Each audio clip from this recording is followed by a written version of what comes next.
Guys, तो कैसे हैं आप लोग? उम्मीद करता हूँ अच्छे होंगे, बेहतरीन होंगे। तो इस वीडियो का पता चल ही गया होगा आपको थंबनेल से। हमारे मतलब आपको मत सिखा चल। उसमें एक पीसी बिल्ड करने जा रहा हूँ जो एक नेक्स्ट लेवल पीसी है और काफी अच्छा ड्रीम पीसी है। इसमें आपको काफी सारी RGB लाइट, जिन लोगों को भाई बत्तियों का शौक है, फुल RGB लाइट का शौक है, तो भाई उसके लिए वीडियो है ये। आपको हर जगह बत्तियां बत्तियां दिखेंगी और आपको बिल्ड करके भी दिखाऊंगा भाई, बिल्ड करके भी दिखाऊंगा जो मैंने YouTube से सीखा है। सारा YouTube से नहीं सीखा। चीटिंग करता है तू, चीटिंग चीटिंग चीटिंग करता है तू। कुछ अपने एफर्ट भी है। तो चलते हैं वीडियो की तरफ और देखते हैं कैसे बिल्ड किया मैंने और कौन कौन सी चीजें यूज कर रहा हूँ।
After all PC has been build.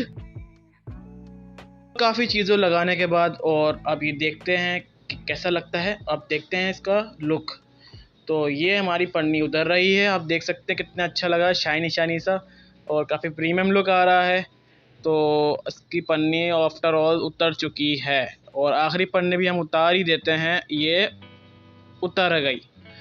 तो ये हमारा पीस।